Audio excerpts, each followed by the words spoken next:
Howdy, buckaroos. This your old pal Gabby Hayes, coming at you with another one of them rip-roaring Western yarns. You're darn tootin'. Yes, sirree, Bob.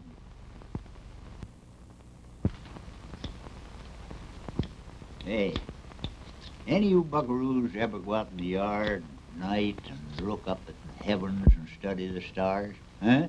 I do. Pretty, ain't they, huh? You know, that kind of reminds me of an old uncle of mine. Telescope Hayes, he was known as. Every night of his life, he'd get his telescope out and just get out there and study them stars. He knowed all the stars. You know, the North Star, the East Star, the South and the West Star, all. He knowed every one of them. Well, sir, I'm telling you, he got so crazy about stars that he decided he was going to have a star all by himself. Sounds funny, but he wanted it. So you know what he done? He packed up his telescope and he went out to Colorado and climbed right up on top of Pike's Peak. Well, sir, he just sat there and kept watching around like this, and first thing you know, a star come close enough. Well, he took a tremendous jump, you know, and he grabbed a hold of that star. Well, he grabbed it so hard, it tore it loose from the sky. Wind was blowing pretty hard, so it just blowed it out towards the ocean. Kept right on going over the Rocky Mountains, never come down till it got way out in the middle of the Pacific Ocean. Then it dropped in the ocean. As far as I know, it's right there this very day. I reckon it was the first starfish the world has ever known. Yes, sir.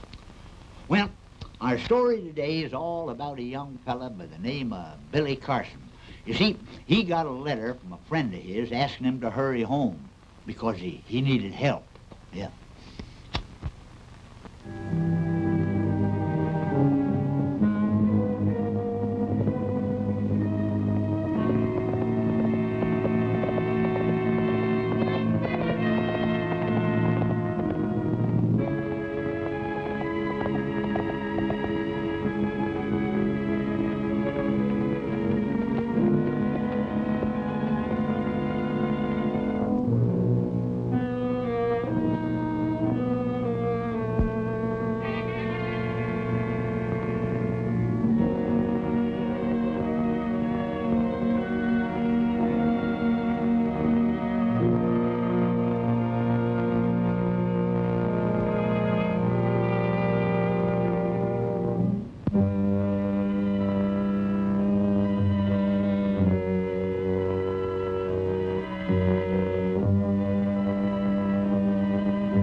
Without getting himself drowned?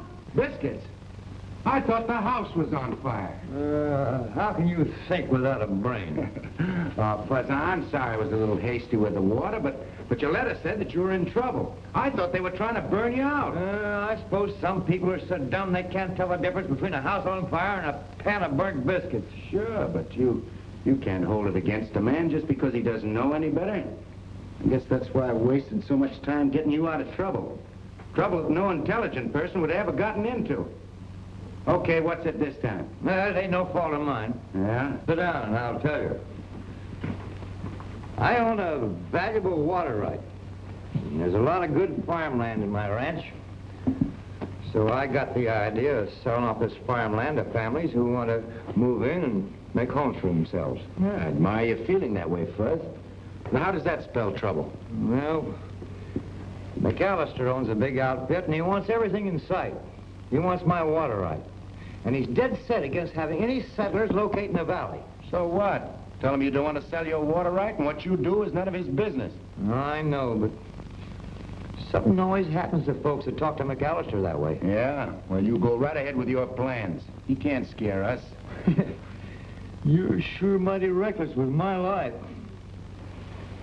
Come on, help me get this place cleaned up.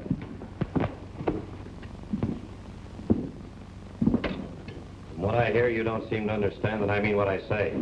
You need some education.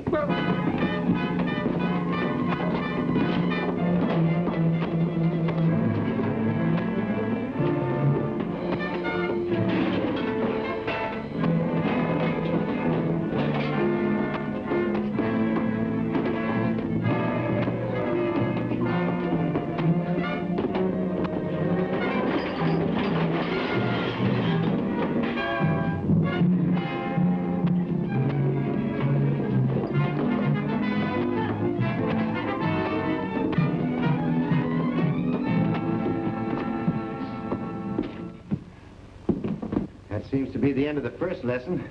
Drop around when you can give us another. You'll get a lesson that'll last you the rest of your life, which won't be long. Come on.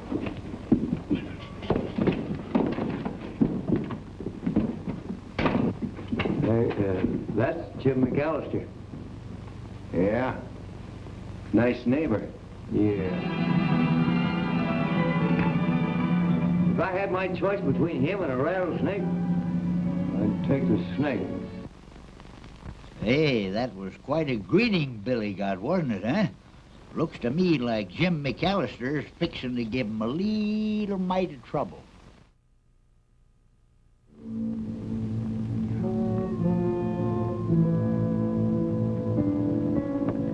I may be wrong, but I'd be willing to gamble Fuzzy Jones has been rustling my cattle. I sent one of my boys over to scout his range.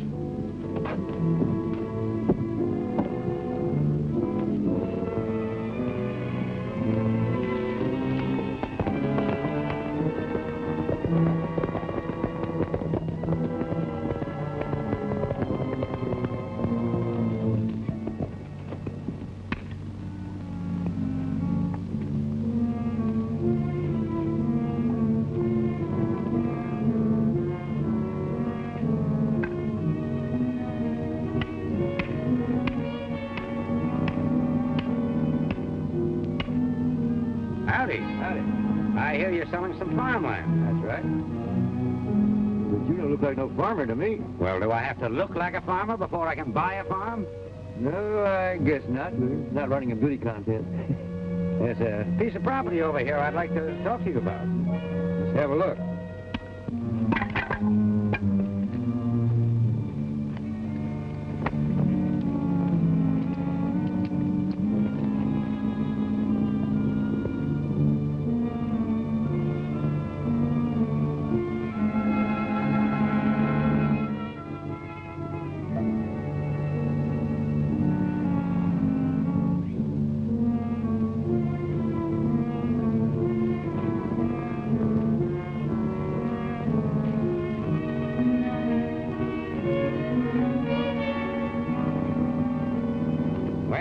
This is what I was telling you about.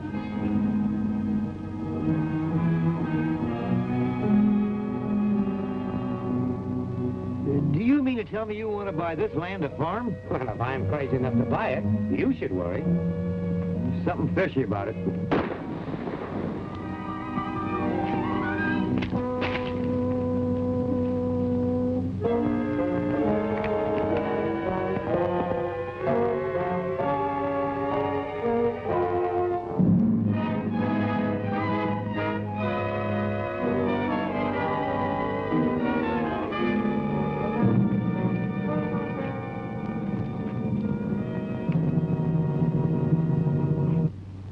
Dead.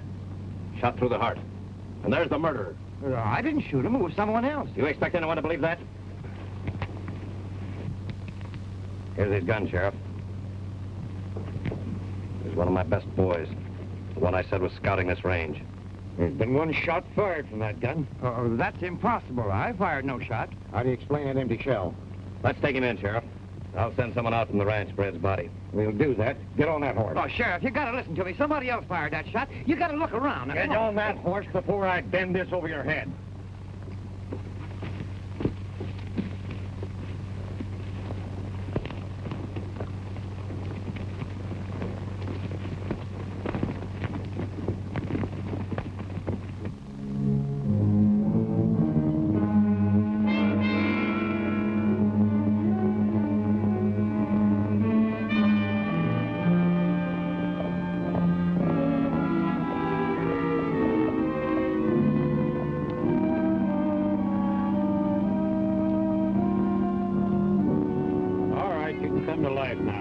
Well, it's about time. I'm alive with ants. I sure went for that ketchup on my shirt. You're a pretty good actor. I like to knock myself out watching you die. Well, it ain't funny to me. I gotta play deadly hang that guy. Come on, let's get out of here.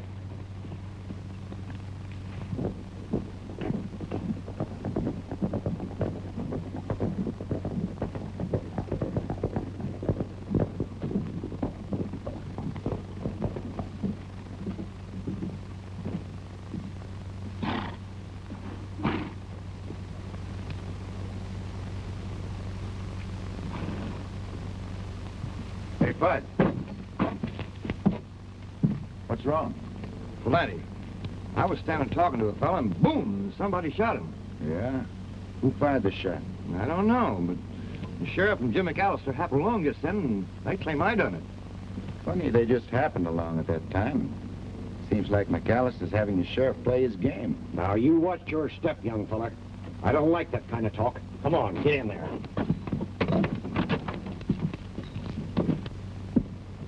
Be smart. Hit the road. You'll do yourself no good hanging around this valley. Maybe I can give you an argument on that. I don't argue. When I say something, that's it.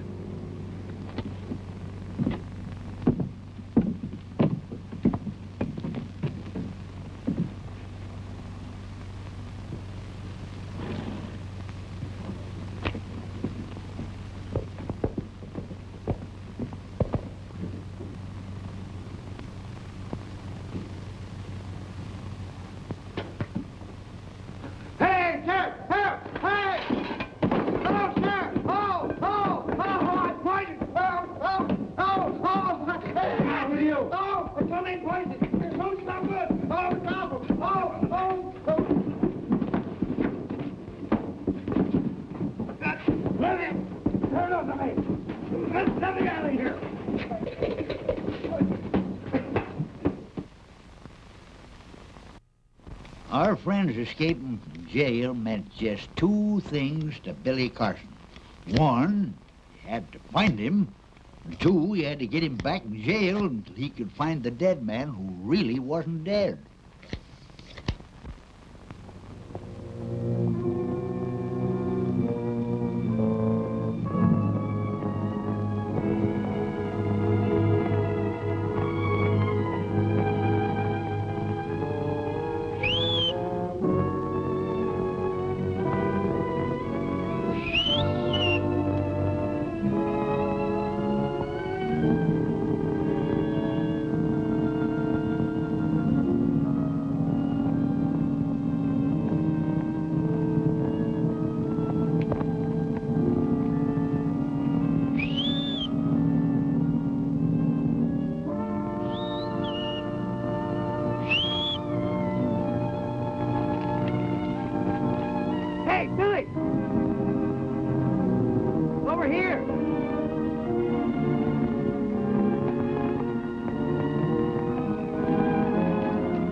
Glad to see you. Say, did you bring me something to eat? Sure, Fud. Help yourself.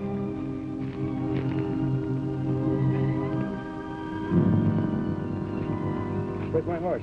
Over there for the rocks. Back up now. Here in my lunch property.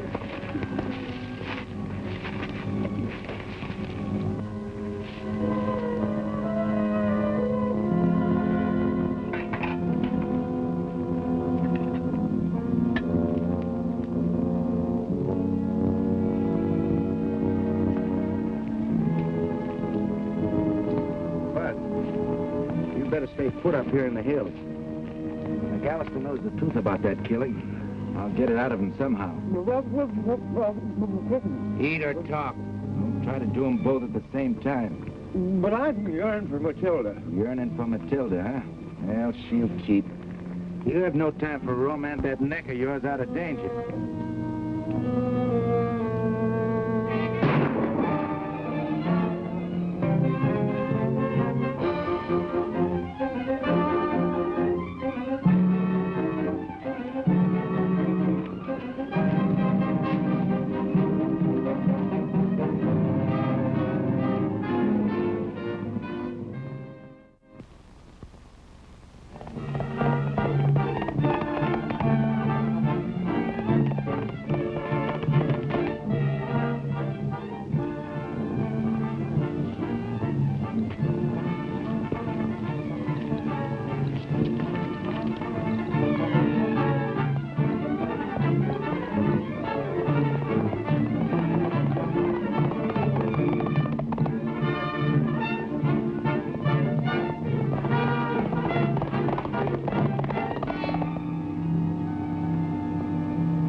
McAllister. I want some information. I ain't telling you nothing. You'll tell me how McAllister framed that murder on a Fuzzy. I'll beat your head off. Start talking. I don't know anything about it. Yeah, maybe this will help.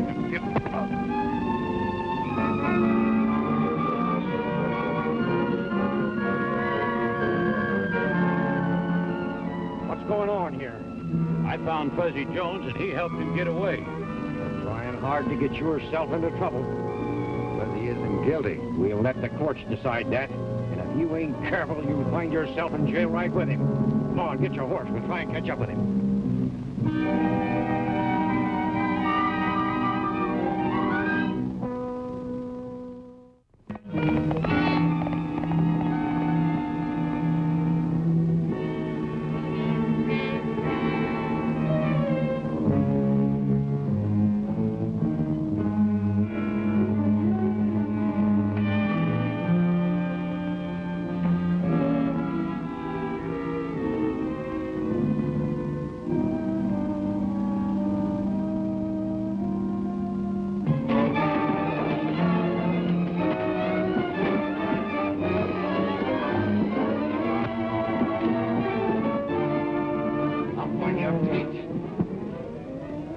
Say, from Fuzzy's description, you look like the man he's supposed to have killed. Well, suppose I am a...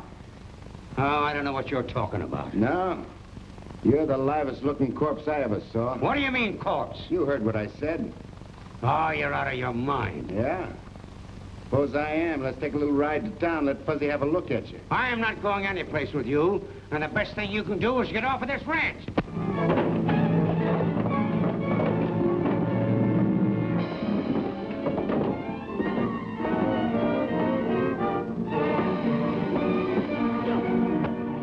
Ed wasn't killed in the fight.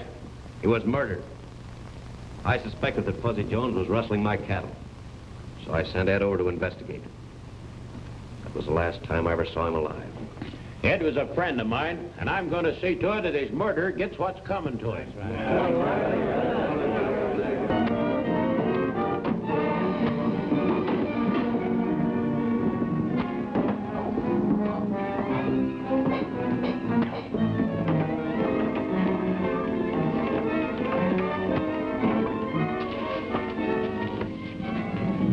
How do you feel now about a trip to town? Have you changed your mind? You'll wish you never got mixed up in this business. You could be wrong. Get on your horse.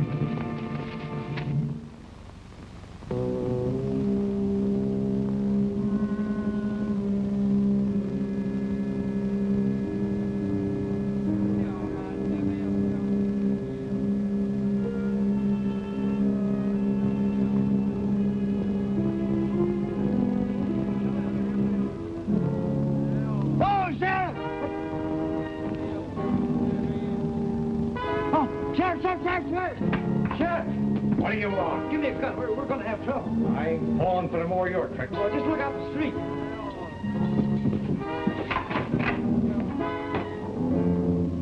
Oh. Hey, Sheriff!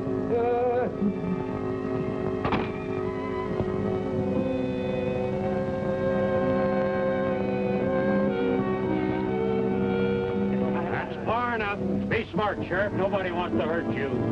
Somebody will get hurt. You try to take a prisoner out of my jail. You let that murderer escape once before. We're making sure that it don't happen again. No, be no mob law in this town while I'm sheriff. The prisoner will be given a fair trial. If he's found guilty, he'll be hung.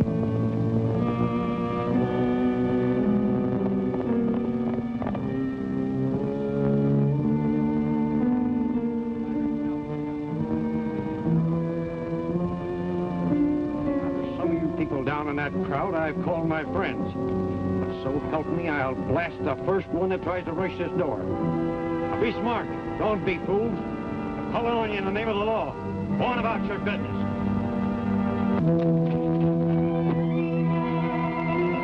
Some of you men take care of him. The others come with me.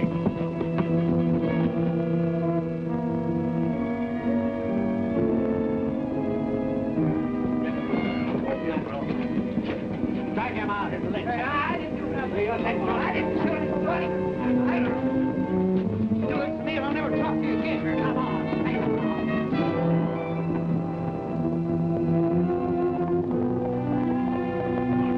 Make sure he don't get away this time.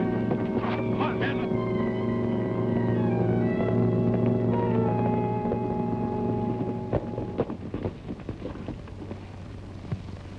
All right, get down off that horse. Hey, that's the fellow that said I killed. He ain't much alive, but he ain't dead either. That's right, Fuzz. There's your ghost. Untie the sheriff. Sheriff, lock these two men up. I'll think of some charge to bring against them. Well, that was pretty good yarn, wasn't it, huh? Yes, sir. You know, I thought for a minute they was going to string that fella up when they throwed that rope at him there. Oh, speaking of ropes, you know, that kind of reminds me of an old uncle. Lariat Hayes, he was known as. He wasn't just an ordinary roper. He was one of them fancy ropers, you know, with the rodeos. Nothing for him to spin, 4 or 5 ropes at the same time, one with each hand and maybe 2 or 3 on each toe, you know, and one on top of his head. Of course, when you're a fancy roper like that, you know, you've got to do a lot of practicing. He practiced all. He'd rope anything he seen. Well, he was riding along one day, and he seen a big rock, you know, up on top of the hill, and he decided to rope it. So he roped it and jumped on his horse, off his horse, rather, and yanked. Well, sir, he never budged that rock. Not a bit. He gave her another yank. Made him mad. Couldn't budge it. So you know what he done? He just went up there on the hill and he started to wind that rope around that rock until all that was left was just a little piece about that long. And then he gave it a real yank. Well, sir, it started to spin. It spun around there for about 70 hours and 4 days before it stopped. Turned out to be the first top the world has ever known. I reckon that's just about all for today, buckaroos. Well, I'll be back next week with another rip-roaring Western yarn. You're darn tootin'. Yes, sirree, Bob.